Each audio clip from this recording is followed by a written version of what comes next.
پرسیارەکەم ئەوە بوو هەر گۆڕانکارێک لە هەر جێکم جیانە ڕوو دەدا کۆمەڵگەی کوردیان دێجار دابەش دەبێ هەندێکیان لەسەر بنەمای یاوسۆزی ئاینیە هەندێک لەسەر بنەمای یاوسۆزی نەتەوەی نیشتیمانیە ینی ئەم دابەشبوونە لە چیەوە سەرچاوی گردووە بەڵام پێش ئەوە پێم خۆشە ئەنی بزانم ڕوانینی تۆ چییە دوای گۆڕانکاریەکان کە لە ڕۆژاوی کوردستان ڕوویاندا دۆخەکە ئێستا بۆ کورد چۆنە ڕەوشی کورد چۆنە بە پێی گۆڕانکاریەکان و کورد ئەبێت چۆن مامەڵە لەگەڵ ئەم گۆڕانکاریانی ناوچەکەدا بکە. بەڵێ زۆر سپاس بۆم دەرفەتەکەەوە بێ پرسیارەکە دوو بابەتە بابەتێکی فەرهەنگیە تاکتوانی بڵێن لەسەر شناسە و بابەتێکیان لەسەر ئەم بارودۆخەی ئیستا هاتۆتە پێش من پێم وایە ئەو بابەتی کە هاتۆتە پێش لە دەرەوەی تەوەقع و چاوەڕوانیەکان نییە هەرگیز ئەوەی کە چەند ساڵە قسەی لەسەرەکەین تەجەلای کێشەی کووردە و ئەوەی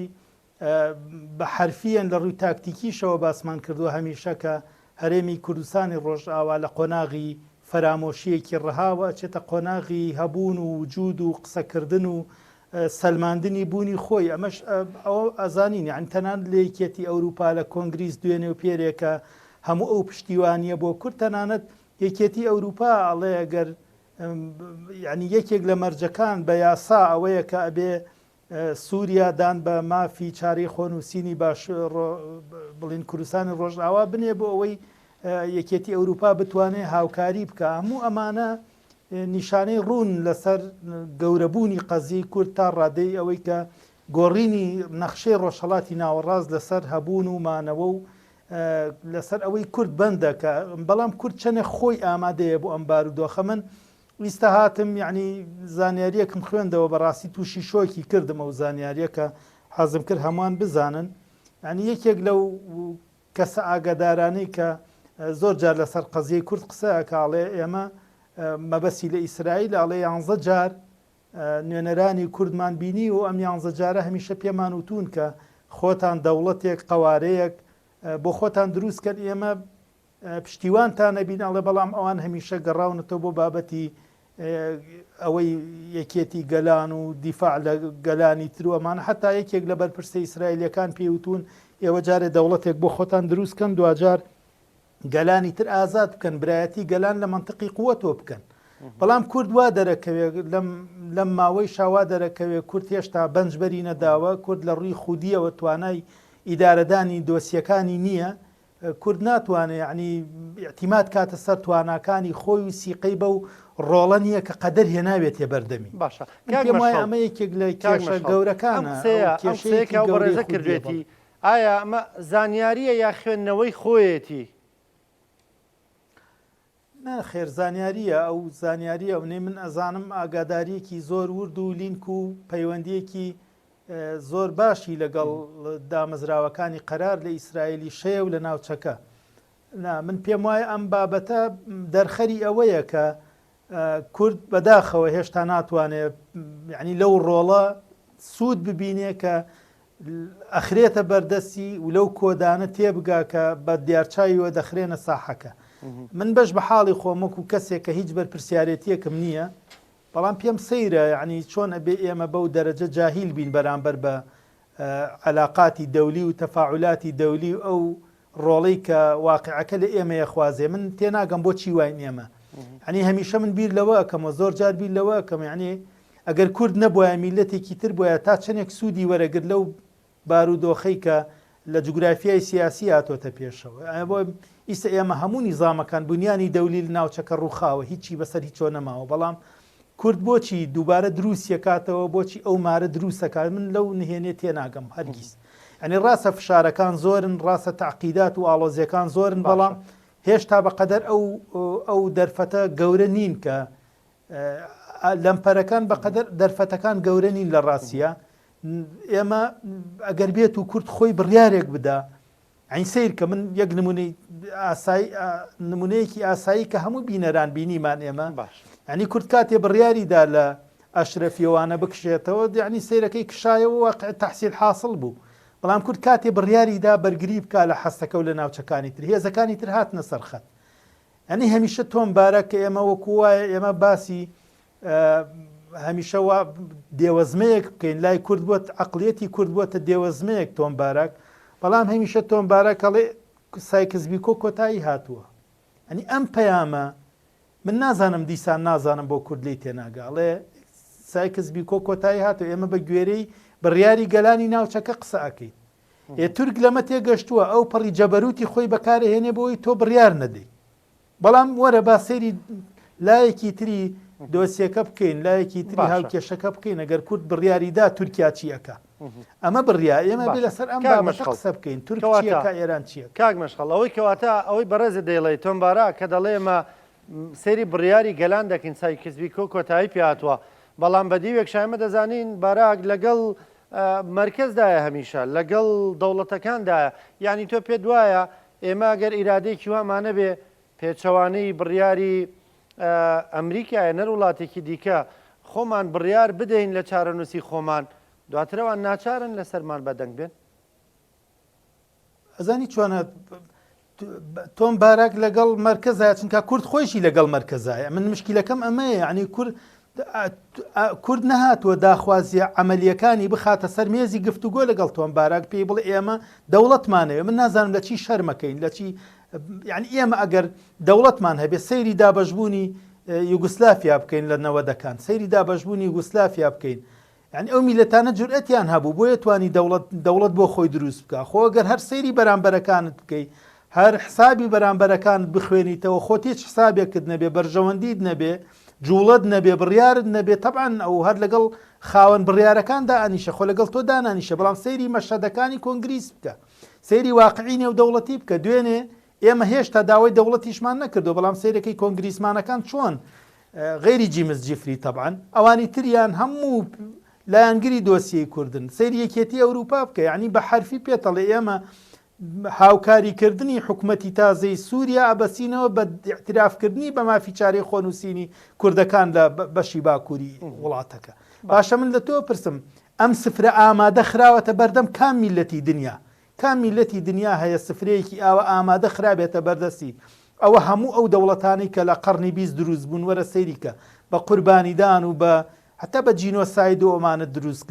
دروست بوون ئەو میلەتانە ئامادە بوون قوربانی بدەن سیاسیەکانیان ئامادە بوون بڕیار بدەن ئێمە نە بڕیارە دەین بێگومان هەموو سیاسیەک ئامادەیە لەگەڵ خاوەن بڕیارەکاندا بنیشە خۆ نایە لەگەڵ تۆ کاک مەشخەڵ کەواتە تۆ خۆت بڕیارت نەداوە کەواتە بە پێی و ئەماژانە بێ ئێستا کاتێکی گونجاوە بۆ تەڕاکردنی مەسەلەی دەوڵەت وەڵازانی چۆنە نەک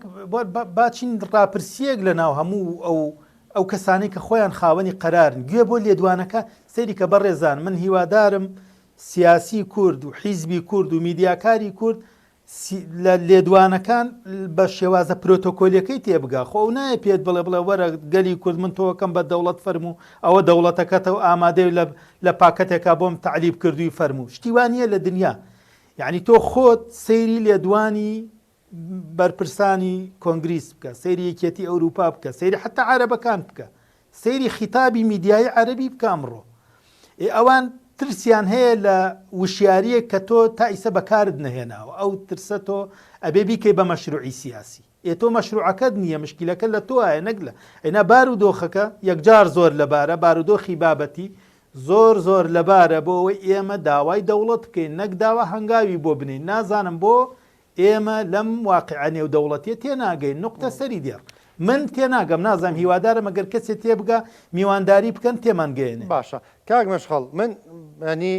ڕۆژانە لەسەرم پرسە سیاسیانە قسە دەکەین زۆریان دەڵێن چارەنووسی ئێمە لەگەڵ مەرکەزدایە لە باشوور دەبێ بگەڕێنەوە بە بەغدا لە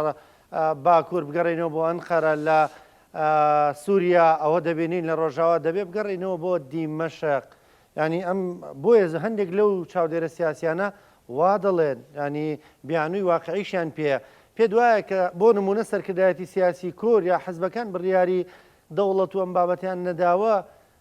واقعەکەیان نەخوێندۆتەوە یان واقع بینانە دەزانن ئەمە مەترسیدارە لە ئێستادا باشە مەترسیدارت ئەزانین خۆ ناڵین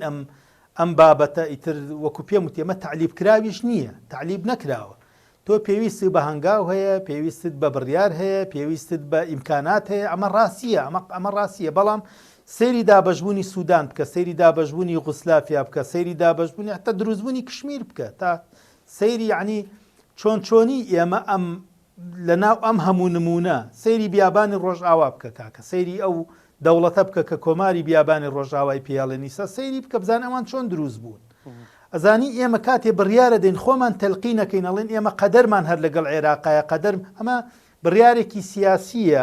ئەمە پەیوەندی بەوە نییە کە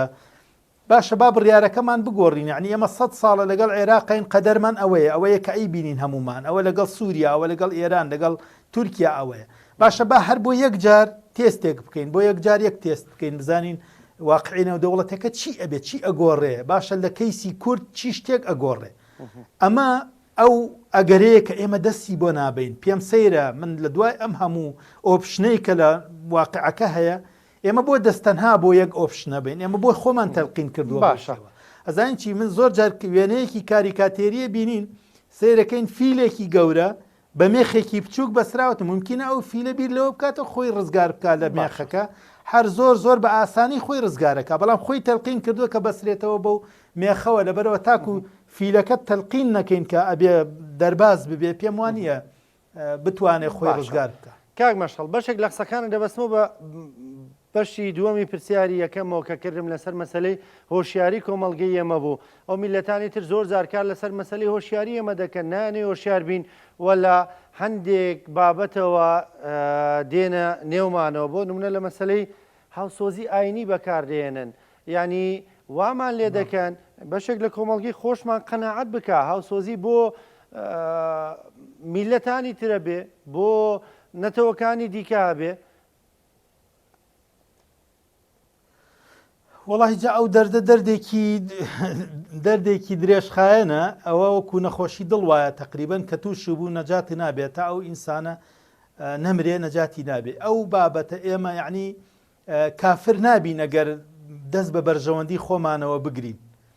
من پێم وایە ئەو بابەتە ئێمە پێویستمان بە دوو هەنگاوی سەرەکی هەیە، هەنگاوێکیان ڕزگارکردنی کووردە لە عەقڵیەتی ڕابردوو پەرستی، دووش ڕزگارکردنی ئیسلامە لە هەژمونی عەقڵیەتی عەرەب.